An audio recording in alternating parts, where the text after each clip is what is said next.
زید صاحب کیا نماز پڑھنے کے لیے کچھ شرائط بھی مقرر ہیں؟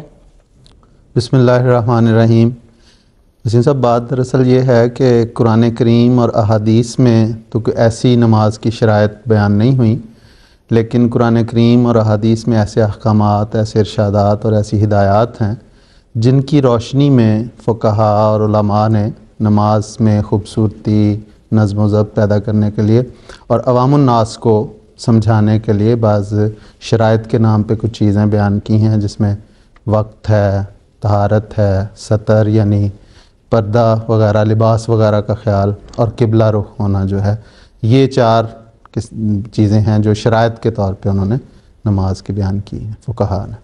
اچھا، اور کیا اس میں بعض جو ہیں علماء اس میں نیت وغیرہ کو بھی اس میں شامل کرتے ہیں؟ ہاں، نیت بھی ایک، یہ بھی نیت بھی، جی بالکل، بعض جو ہے لحاظ سے اس کو شامل کرتے ہیں۔ جی، 5ویں چیز نیت ہے جو اس میں شامل ہوتی ہے۔ جی۔ اچھا، چل اس کی تفصیل پر کہ نیت یا باقی یہ جو باتیں ہیں کہ ان کی تفصیل کیا ہے؟ اصل میں نیت کے متعلق یہ تھوڑی سی بات ضرور یاد رکھنی چاہیے کہ نیت کے کوئی الفاظ نہیں ہیں، جس طرح کے عوام الناس میں مشہور ہے کہ کوئی باقاعدہ کوئی الفاظ کہے جاتے ہیں۔ اصل میں دل کا ارادہ جو ہے وہ نیت ہے، تو وہ نیت جو جس ارادے سے وہ نماز پڑھ رہا ہے بس وہی ہے اس کی نیت۔